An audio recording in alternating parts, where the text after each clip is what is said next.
Bismillahirrahmanirrahim. Alhamdulillahi rabbil alamin. Allahumma shalli wa sallim wa barik ala Muhammad wa ala ali Muhammad. Allahumma inna nas'aluka ilman nafi'a wa rizqan tayyiba wa amalan mutaqabbala. Rabbana taqabbal minna innaka antas sami'ul alim wa tub alaina innaka antat tawwabur rahim. اللهم انصر المجاهدين وارحم المستضعفين ودمر أعداء الدين واطمس على أموالهم آمين يا رب العالمين.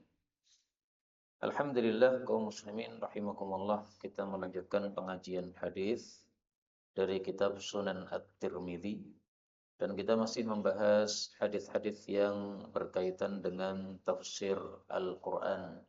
Pada hadis 3216, faqala al-muallif rahimahullah taala wa nafa'ana bihi wa bi ulumihi fid dharain amin. Qalat Aisyah, berkata Aisyah radhiyallahu anha, ma mata, tidaklah wafat Rasulullah sallallahu alaihi wasallam hatta sehingga uhilla, dihalalkan lahu, bagi beliau, an-nisa, menikahi para wanita. Jadi maksudnya Nabi itu mengalami 3 fase ya. Fase yang pertama, beliau boleh menikah sebagaimana kita boleh menikah, bebas terserah beliau. Fase yang kedua, beliau dibatasi, yaitu hanya menikah 9 istri, tidak boleh lebih.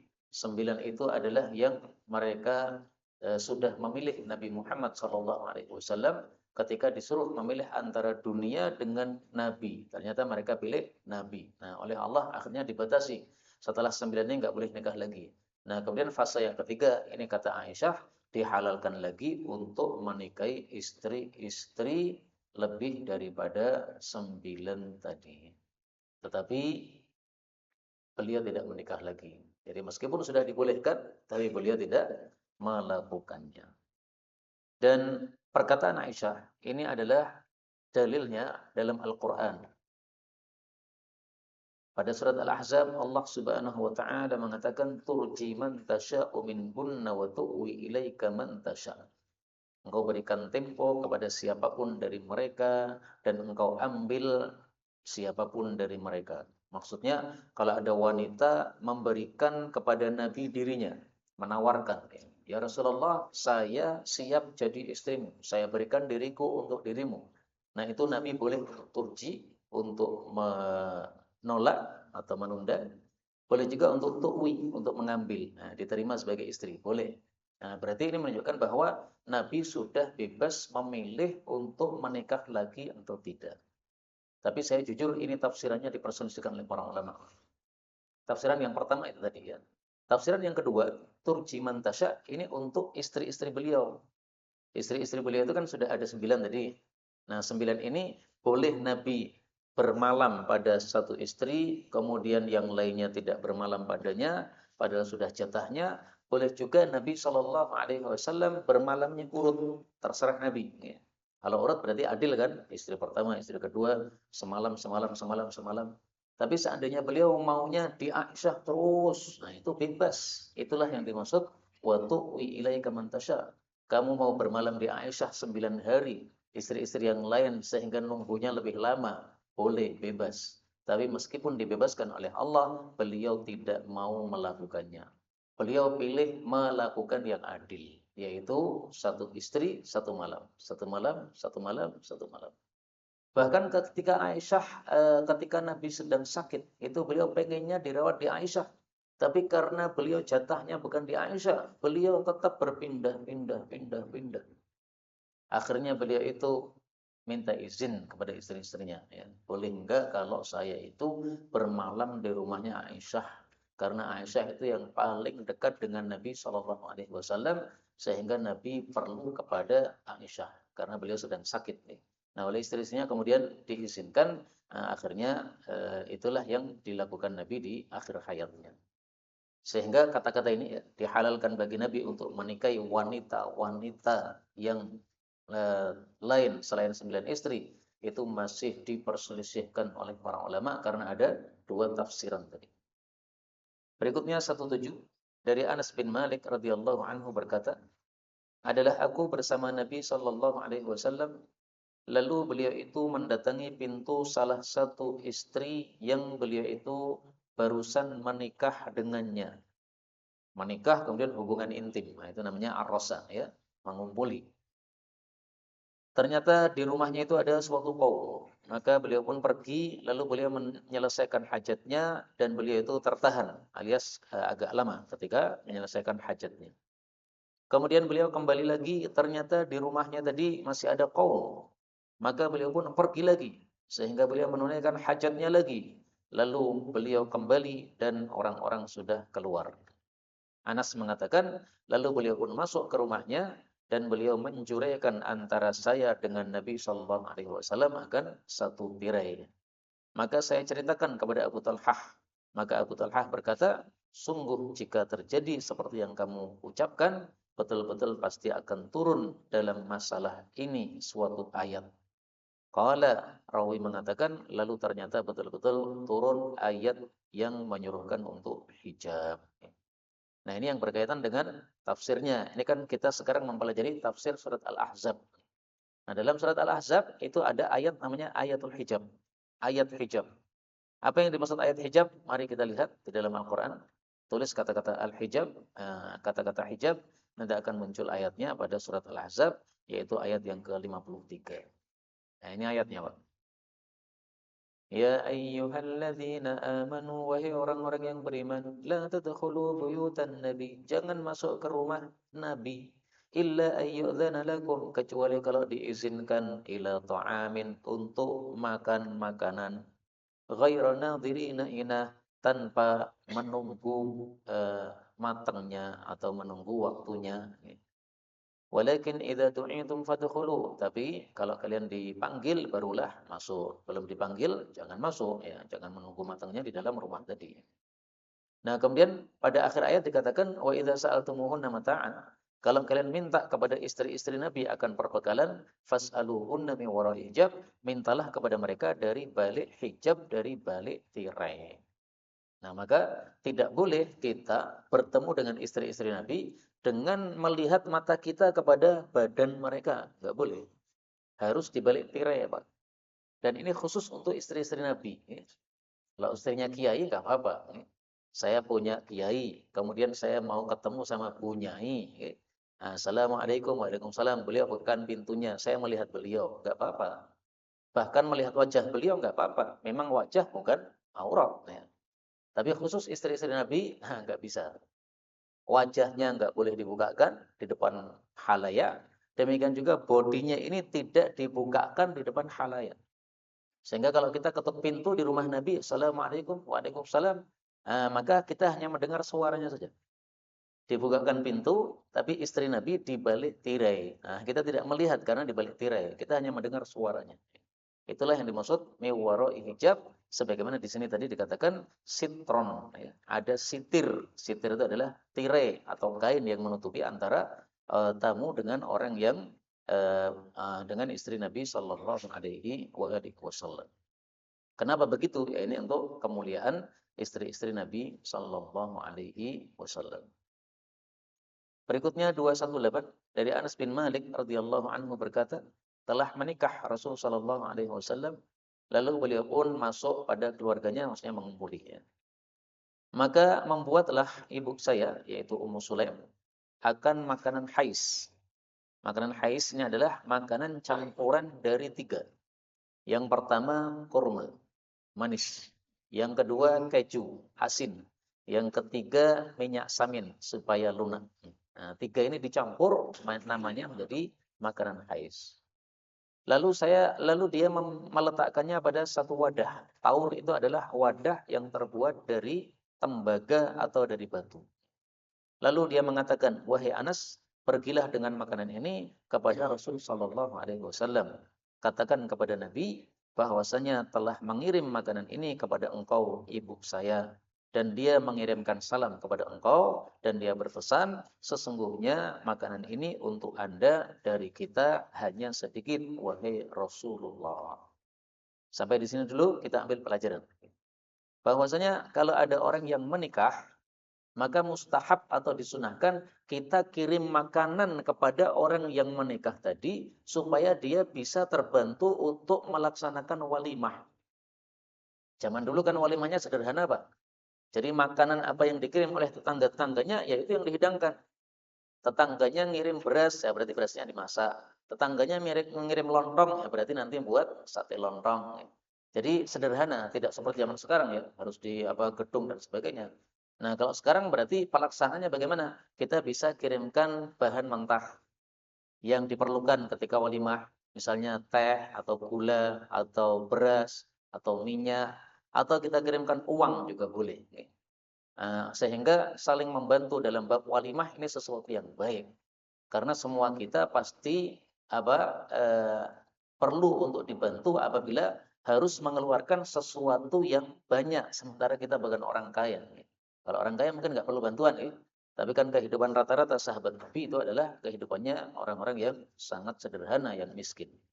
Termasuk kehidupan Rasulullah Shallallahu Alaihi Wasallam.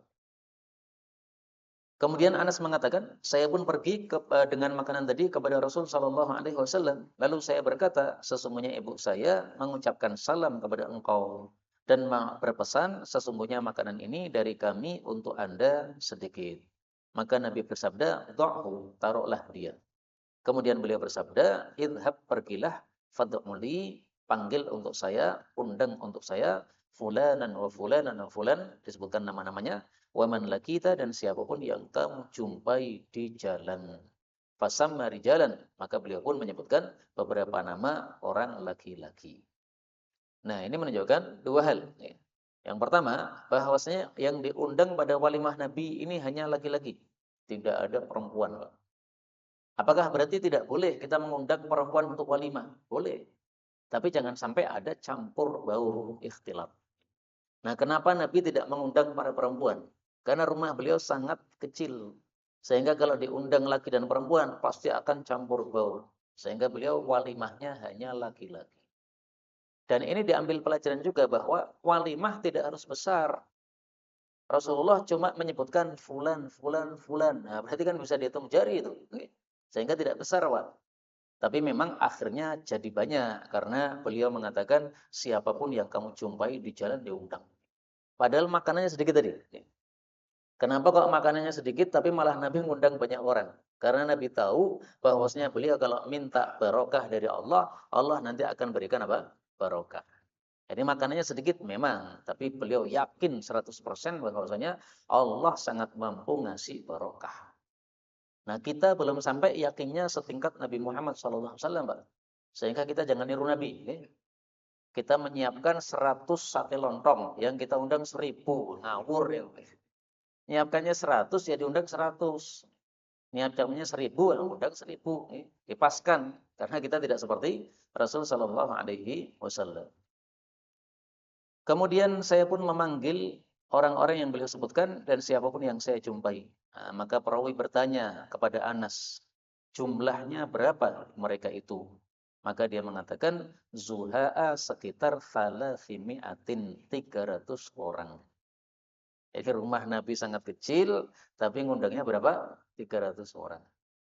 Kok bisa, Pak? 300 orang? Karena rumah Nabi dempet dengan Masjid Nabawi. Sehingga meskipun tidak mungkin 300 ini masuk semuanya, tapi semuanya bisa nunggu di masjid. Nah, itulah rahasianya kenapa Nabi SAW bisa menerima 300 tamu. Dan ini dalil bahwasanya kalau kita membuat walimah, 300 orang sudah cukup. Dan tidak harus 300 nih, 100 pun juga boleh. Nih. Kalau mau persis dengan riwayat ini, maka undang 300 orang. Kemudian Nabi Shallallahu Alaihi Wasallam bersabda kepada saya, ya Anas, wahai Anas, hati datangkanlah bitauri, wadah dari tembaga atau dari batu tadi.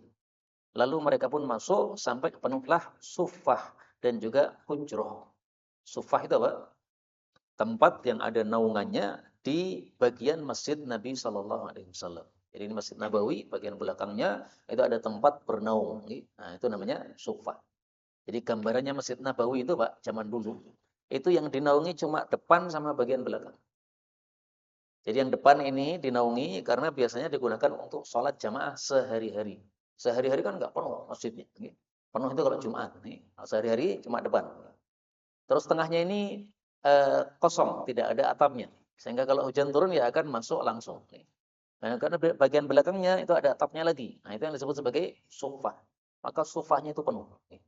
Kenapa orang-orang memenuhi sufah? Ya karena cari naungan tadi. Nah, maka ini rahasianya. Kenapa kok yang penuh adalah yang sufah? Ya. Karena tengahnya adalah kosong, tidak ada tutupnya. Adapun hujrah itu adalah kamar tamu di rumah Nabi Shallallahu Alaihi Wasallam. Jadi rumah beliau itu ada dua kamar. Satu kamar ini untuk tidur sama istrinya, itu namanya bait. Satu kamar lagi ini adalah untuk menerima tamu, itu namanya hujrah. Nah, hujrahnya itu dalam riwayat-riwayat juga tidak ada atapnya. Tapi ini kondisi normal untuk orang-orang Arab ya. Karena kalau zaman sekarang kita di Indonesia membuat rumah seperti Nabi SAW, kamar tamunya tanpa atap, ya setiap hari kita kena hujan, Pak. Beda dengan orang Arab ya, berbeda kondisinya. Lalu Rasulullah SAW bersabda, liyatahallaq, hendaklah berhalaqah, berkeliling, membuat halaqah, majelis melingkar. Asyaratun, 10 orang, 10 orang. Nah, jadi makan berjamaah 10 orang, 10 orang, 10 orang. Jadi ini berinya besar, Pak, yang cukup untuk 10 orang. Ya. Nah, ini dalil bagi yang mau mengadakan makanan bersama satu majelis 10 orang. Tapi kalau wadahnya kecil ya sesuaikanlah ya, 5 juga nggak apa-apa. Waliyakul dan hendaklah makan kullu insanin setiap orang mimma yali dari apa yang di dekatnya. Nah, jadi kalau makan berjamaah itu kita tidak boleh ngambil yang jauh ke sana, tapi kita ngambil yang depan kita. Teman kita juga ngambil yang di depan dia begitu. Nah, maka adabnya seperti ini. Rawi mengatakan lalu mereka makan sampai mereka kenyang. Nah, disinilah mukjizatnya terjadi, Pak. Wadahnya kecil, makanannya sedikit, tapi cukup untuk 300 sampai kenyang.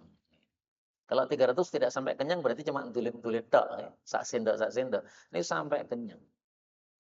Dia mengatakan lalu keluarlah sekelompok dan masuklah sekelompok sampai mereka makan semuanya. Nah, berarti makannya bergantian, Pak. Yang masuk cukup berapa orang? Misalnya cukup 10, ya berarti 10 orang masuk, keluar lagi, 10 orang masuk, keluar lagi. Nah, maka walimah yang sederhana seperti ini, Pak. Tidak harus gedung besar, tidak harus. Ya. Jadi sesuai dengan kemampuan kita. Faqala li lalu beliau bersabda kepada saya, "Ya Anas, wahai Anas, irfa, angkatlah." Maksudnya diambil makanannya tadi karena sudah selesai makan. Anas mengatakan, lalu saya pun mengangkat makanan tersebut, maka saya tidak tahu apakah ketika saya taruh makanan itu lebih banyak ataukah ketika saya angkat. Jadi pas diangkat oleh Anas tuh dilihat, loh, kok utuh. Kok seperti lebih banyak daripada yang pertama tadi. Jadi dalam bayangan dia itu pas tadi diletakkan itu tidak sebanyak ini. Ini saya ambil kok malah lebih banyak. Jadi tidak berkurang sama sekali. Dan duduklah beberapa kelompok dari mereka, mereka malah ngobrol-ngobrol di dalam rumah Nabi Shallallahu Alaihi Wasallam. Sementara Rasul Shallallahu Alaihi Wasallam masih duduk dan istrinya itu muwalliyatun memalingkan wajahnya ilal haid ke tembok. Nah, jadi ini satu majelis ya, satu ruangan. Di situ ada sahabat-sahabat Nabi, sudah selesai makan, mesti ngobrol-ngobrol. Nabi duduk, karena beliau tidak mungkin mengusir tamu, Pak. Sebenarnya mereka sudah selesai makan. Nah, mestinya mereka itu sudah tahu diri. Rumah Nabi kecil, tidak pantas untuk kita ngobrol-ngobrol di sini. Karena kasihan, Pak. Pengantin baru, malah diganggu oleh, tamu-tamu ini. Mestinya tamunya tahu, ini baru pengantin baru. Segera pergi, segera mereka bisa berdua di dalam rumah, tidak terganggu. Nah, mereka malah ngobrol-ngobrol gitu. Nah, yang bagus di sini adalah istri Nabi memalingkan wajahnya ke arah timur. Jadi istri Nabi tidak ada di ruang tadi, tapi supaya wajahnya tidak kelihatan orang-orang, maka dia menghadapnya ke arah tembok. Bayangkan sendiri, menghadapnya ke arah tembok. Dan kata-kata zaujah ini dalam bahasa Arab boleh, tapi sedikit, sering-seringnya itu tanpa ta. Jadi biasanya itu adalah zaujuhu, istrinya. Fatakulu lalu mereka pun menyebabkan berat bagi Rasul Shallallahu Alaihi Wasallam. Lalu Rasul Shallallahu Alaihi Wasallam keluar, beliau pun salam kepada istri-istrinya yang lain, kemudian beliau balik lagi. Nah, tatkala mereka melihat Rasul Shallallahu Alaihi Wasallam telah balik, maka mereka yakin bahwasanya mereka itu telah memberatkan Nabi Shallallahu Alaihi Wasallam. Akhirnya lalu mereka bersegera menuju pintu dan mereka pun keluar semuanya. Dan datanglah Rasul Shallallahu Alaihi Wasallam sehingga beliau itu menjuraikan tirai. Dan masuklah saya, dan beliau masuk sementara saya sedang duduk di dalam hujrah, dalam ruang tamu tadi. Maka tidak tinggal lama kecuali sebentar saja sampai beliau pun keluar ke tempat saya. Lalu turunlah ayat-ayat ini, yaitu ayat hijab tadi. Lalu keluarlah Rasul Shallallahu Alaihi Wasallam membacakan ayat-ayat itu kepada orang-orang, yaitu Ya ayyuhalladzina amanu, wahai orang-orang yang beriman, la tadkhulu biyutan nabi, jangan masuk rumah-rumah Nabi, illa kecuali ayyudzana lakum, bahwasanya diizinkan untuk kalian, ila ta'amin, kepada satu makanan, ghairu nadhirina inah, tanpa menunggu matangnya. Ghairu nadhirina inah. Kita lihat apakah ada tafsir lain selain matangnya. Ini tafsir Ibnu Abi Zamanin. Tafsir Ibnu Abi Zamanin ini termasuk tafsir yang ringkas sehingga paling sering saya eh, ambil. Nah, ternyata ada terjemah lain ya. Ghaira, tanpa, nadhirin, menunggu, inahu, yaitu hinahu, waktunya. Tanpa menunggu waktunya makanan tadi. Sekarang tafsir Jalalain. Nadhirin, menunggu, inahu, nutjahu, matangnya. Nah, jadi ada dua tafsiran ya. Tafsiran yang pertama, inahu diartikan matangnya. Jangan menunggu matangnya makanan. Jadi jangan santai-santai di rumah Nabi sambil ngobrol-ngobrol nunggu matangnya makanan, jangan. Itu mengganggu Nabi sallallahu alaihi wasallam. Tunggu di luar. Kalau sudah dipersilahkan masuk karena makanannya sudah matang, nah baru masuk. Tafsiran yang kedua, terjemah yang kedua, tanpa menunggu waktunya makanan tadi. Nah, waktunya ya pas matangnya tadi. Jadi terjemahnya dua, tapi maksudnya sama ya. Menunggu waktunya atau menunggu matangnya. Jangan menunggu matangnya.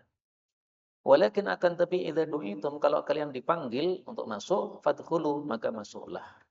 Fa idza, lalu apabila ta'imtum, kalian sudah makan, sudah selesai, fantashiru, maka pergilah, wala musta'nisina, dan janganlah bersantai-santai, li haditsin, untuk ngobrol-ngobrol. Inna dzalikum, sesungguhnya hal tersebut, kana yu'dzin nabiyya, adalah mengganggu Nabi sallallahu alaihi wasallam. Surat Al-Ahzab ayat 53 sampai akhir ayat ini. Nah, ini adabnya kita bertamu, Pak. Bertamu itu kalau sudah dipersilahkan masuk, masuk.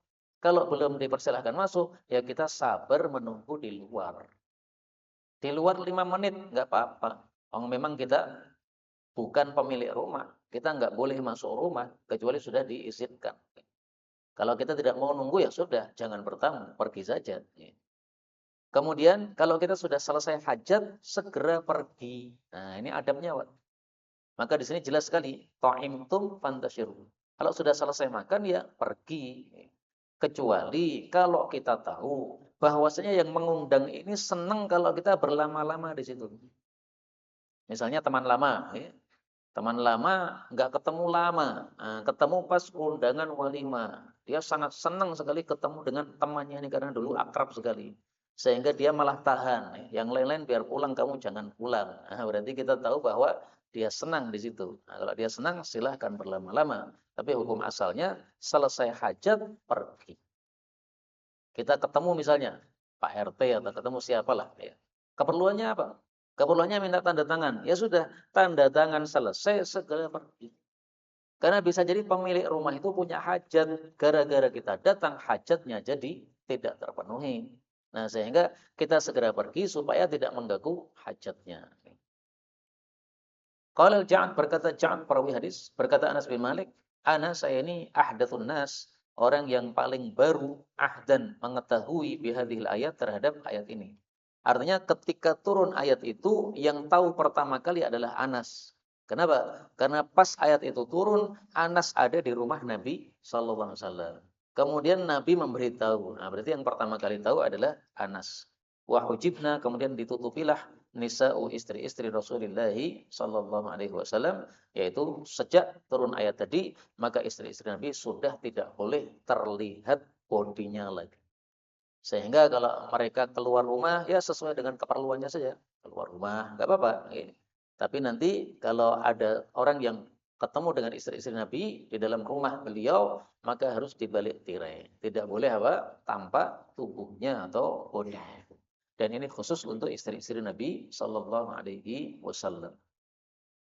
Berikutnya 219 dari Anas bin Malik radhiyallahu anhu berkata, Bana telah membina itu mengumpuli Rasul sallallahu alaihi wasallam bimra'atin dengan salah satu wanita min nisa dari istri-istri beliau.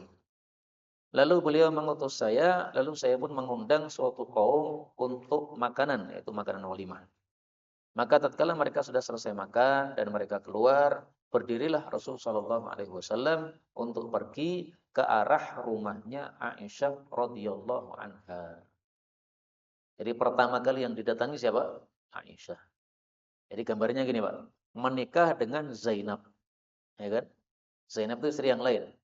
Setelah selesai undangan walimah di situ, maka Nabi langsung pergi ke rumahnya Aisyah. Aisyah dinomor satukan. Ini menunjukkan apa? Cinta Nabi kepada Aisyah itu memang lebih daripada istri-istri yang lain.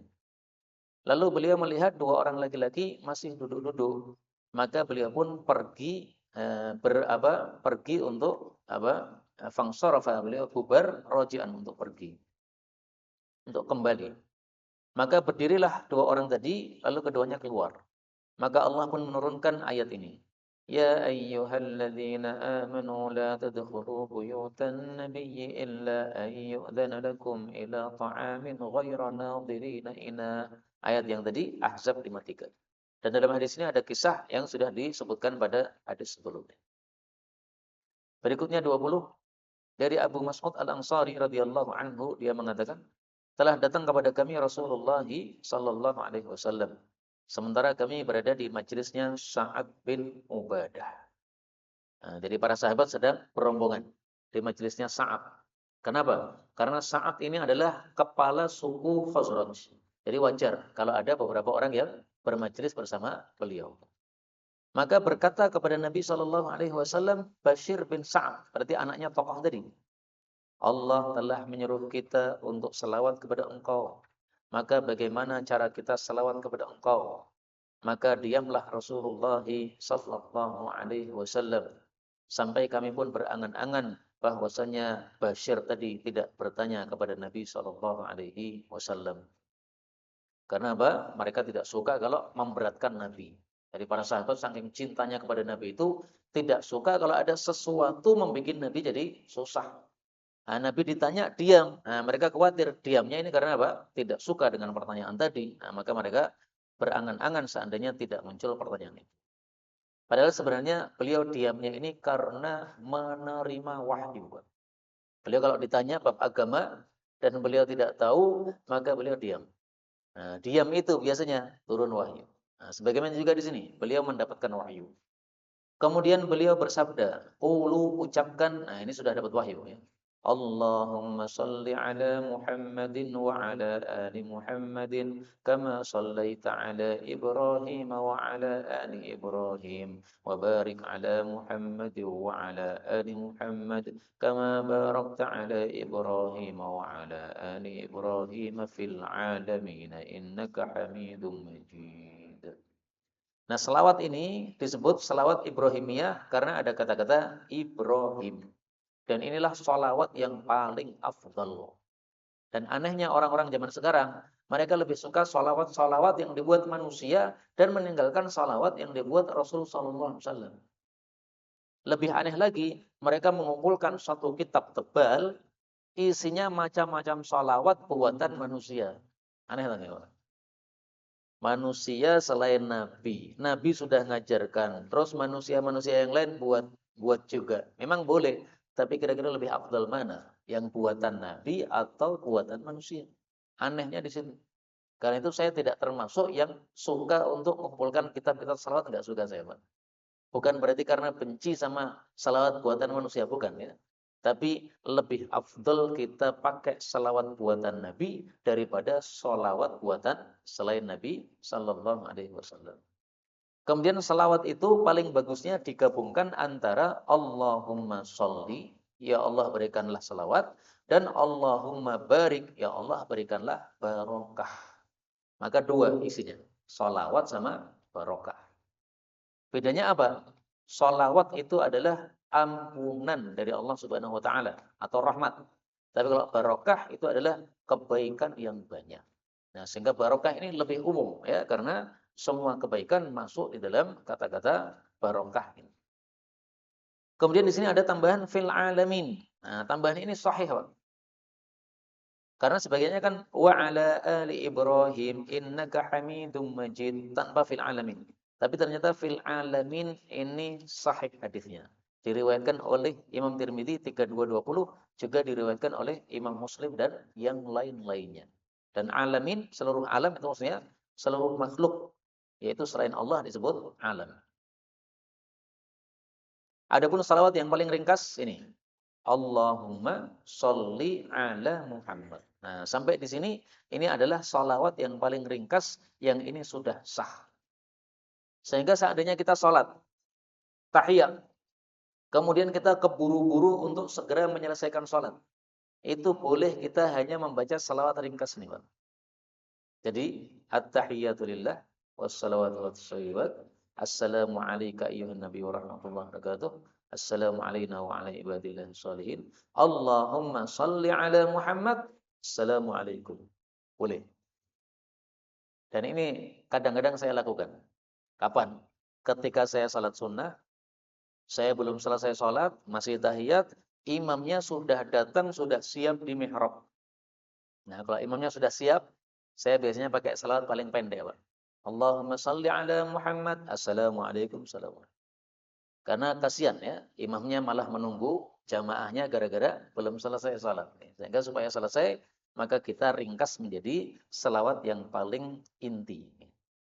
Wassalam, adapun ucapan salam, kama sebagaimana qad ulimtum, kalian telah diajarkan. Jadi dulu Nabi sudah mengajarkan salam.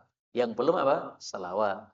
Maka sekarang saya ajarkan yang salawat saja. Yang salam tidak usah. Nah, ini dalil bahwasanya kalau sudah diajarkan, nggak usah diulang lagi. Nah, makanya saya tidak suka ngulang-ulang, Pak. Dulu sudah lewat, ya sudah.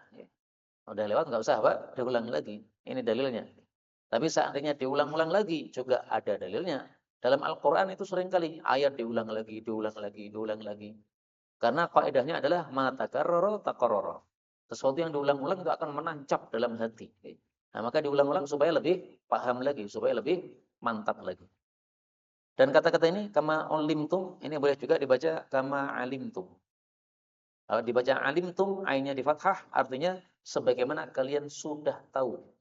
Kalau ulimtum, ainnya di dhammah, sebagaimana kalian sudah diajari. Nah, berarti sudah diajari, maka tahu. Tahu karena sudah diajari. Sama aja. Berikutnya 21, dan ini hadis yang terakhir pada pertemuan kali ini, karena sudah masuk pada bab baru. Dari Abu Hurairah radhiyallahu anhu, dari Nabi sallallahu alaihi wasallam, bahwasanya Nabi Musa alaihi salam adalah dia itu seorang laki-laki yang hayyan, yang sangat pemalu. Nah, jadi pemalu itu sifat yang sangat baik, Pak, terpuji. Maka Nabi Musa alaihissalatu wassalam memiliki satu sifat yang sangat bagus, yaitu pemalu. Saya tampilkan dalilnya bahwasanya pemalu atau malu itu adalah sifat yang sangat bagus. Rasul sallallahu alaihi wasallam bersabda, "Inna likulli dinin khuluqan." Sesungguhnya setiap agama punya akhlak yang istimewa. Dan sesungguhnya akhlak istimewanya Islam itu adalah al-haya, malu. Nah, jadi kekhasannya umat Islam ini adalah punya sifat malu. Malu itu yang menyebabkan kita tidak melakukan keburukan dan menyebabkan kita semangat dalam melakukan kebaikan. Nah, ini adalah satu fadilah yang ada pada diri Nabi Musa alaihi salatu wassalam. Selain itu, beliau itu adalah satiron, suka menutup. Maksudnya menutup ini ketika mandi. Dia tidak buka auratnya, tapi dia tutupi, Pak. Nah, zaman dulu, di masa Bani Israel, ada syariat mandi itu boleh bersama-sama. Saling terlihat auratnya, tidak apa-apa. Itu syariat dulu, Pak, ya. Jangan ditiru. Sekarang sudah nggak boleh. Syariatnya sudah berubah. Ini juga boleh dibaca sitiron. Artinya sama. Mayura tidak terlihat min jildihi, dari kulit beliau sesuatu pun, karena sangatnya malu dari beliau. Lalu mengganggu Nabi Musa orang-orang yang telah mengganggunya dari kalangan Bani Israel, yaitu mereka mengatakan, tidaklah dia itu menutup diri seperti perbuatan beliau ini, kecuali dari sebab satu cacat yang ada pada kulitnya. Ada kalanya barosun, mungkin belang. Ada kalanya udrotun, mungkin dia itu kondor. Ada kalanya afatun, penyakit yang lain. Nah, jadi mereka itu apa? Menebak-nebak. Kira-kira apa ini Nabi Musa ini kalau kayak begini? Satu mungkin belang, supaya nggak kelihatan. Dua mungkin kondor. Kondor itu adalah bagian kelaminnya yang bagian telurnya itu membesar. Nah, maka membuat malu. Nah, itu menuduh Nabi Musa. Padahal Nabi Musa tidak punya penyakit apapun di kulitnya. Dalam riwayat yang lain disebutkan cuma satu, yaitu udroh, yaitu kondor ini dalam riwayat Bukhari. Kalau riwayat ini mereka sebutkan tiga. Ya mungkin yang berkata ada dua kelompok ya. Satu kelompok mengspekulasikan ada tiga, kemudian satu kelompok lagi atau satu orang lagi mengatakan satu macam penyakit ini. Dan sesungguhnya Allah Azza wa Jalla menginginkan untuk membebaskan Nabi Musa dari apapun yang mereka tuduhkan tadi. Dan sesungguhnya Nabi Musa khala, yaitu bersendiri pada suatu hari sendiri beliau. Lalu beliau letakkan baju-baju beliau pada satu batu, kemudian beliau mandi. Maka tatkala selesai, beliau pun datang kepada baju-bajunya untuk mengambil baju-baju tadi. Dan sesungguhnya batu tersebut lari membawa baju Nabi Musa alaihi salatu wassalam. Jadi Allah itu kalau menyuruh batu lari, dia akan lari, Pak. Allah kasih wahyu kepada batu tadi. Hei batu, larilah bawa pergi bajunya Nabi Musa. Nah, dibawa pergi, dibawa lari. Maka Nabi Musa pun mengambil tongkatnya, lalu dia mengejar batu tadi sambil mengucapkan, Thawbi hajar, bajuku wahai batu. Thawbi hajar, bajuku wahai batu. Maksudnya kembalikan, ya, jangan dibawa pergi. Sehingga beliau pun sampai kepada sekelompok dari Bani Israel. Lalu mereka melihat beliau dalam kondisi telanjang, paling bagusnya manusia akan rupanya. Jadi ternyata ketika Nabi Musa telanjang, dari atas sampai bawah, semuanya mantap, bagus tubuhnya, tidak ada cacatnya sama sekali. Dan ini kaidah, Pak. Setiap Nabi dikirim oleh Allah, selalu Nabi itu sempurna dari sisi fisik. Enggak ada nabi yang buta sebelah mata, picek. Enggak ada nabi yang pesek. Enggak ada nabi yang tumble. Enggak ada nabi yang nonong. Enggak ada nabi yang jerawatan elek. Enggak ada, Pak. Karena salah satunya adalah keistimewaan para nabi seperti itu, supaya tidak ada orang yang dia menolak dakwah nabi dengan sebab jeleknya wajahnya. Sebenarnya Nabi Musa itu ucapannya mantap, bagus, didengarkan enak. Tapi kalau pas kajian saya dengar, lihat wajahnya benci sekali saya karena jeleknya. Nah, dikhawatirkan begitu. Sehingga supaya tidak ada alasan siapapun untuk mengingkari dakwah para nabi. Dan Allah pun membebaskan Nabi Musa dari apapun yang dulu mereka sudah tuduhkan. Maka berhentilah batu tadi, lalu Nabi Musa mengambil bajunya dan memakainya. Dan beliau pun berbuat memukul kepada batu tadi dengan tongkatnya. Maka sungguh demi Allah, sesungguhnya pada batu tadi ada bekas luka dari sebab bekas tongkatnya Nabi Musa alaihissalam sampai ada 3 atau 4 atau 5. Nah, ini menunjukkan kuatnya Nabi Musa alaihissalam. Kalau kita mukul dengan tongkat pada batu, itu yang membekas bukan di batunya, Pak, tapi di tongkatnya. Beda dengan Nabi Musa. Nabi Musa mukul dengan tongkat. Nah, itu yang ada bekasnya malah batunya. Saking kuatnya pukulan Nabi Musa alaihissalatu wassalam. Nah, itulah yang disebutkan oleh Allah Ta'ala dalam surat Al-Ahzab ayat 69. Ya ayyuhalladzina amanu, wahai orang-orang beriman, la takunu, janganlah menjadi kalladzina adaw Musa, seperti orang-orang yang mengganggu Nabi Musa alaihissalatu wassalam. Yaitu dengan ucapan Nabi Musa kondor atau belang atau penyakit lain tadi. Lalu Allah pun membebaskan beliau dari apa yang mereka tuduhkan. Dan adalah Nabi Musa itu di hadapan Allah wajiha, orang yang memiliki kedudukan tinggi. Nah, wajihannya Nabi Musa alaihissalatu wassalam itu bisa kita lihat pada ayat yang lain. Allah mengatakan wa kallamallahu Musa taklima. Dan Allah bicara kepada Nabi Musa dengan sebenar pembicaraan, maksudnya secara langsung tanpa perantara. Dan ini hanya dilakukan oleh Allah kepada dua nabi, yaitu Nabi Musa dan Nabi Muhammad sallallahu alaihi wasallam ketika beliau melakukan Isra dan Mi'raj. Nah, sehingga lebih utama Nabi Muhammad daripada Nabi Musa. Karena Nabi Musa diajak bicara tapi di bumi.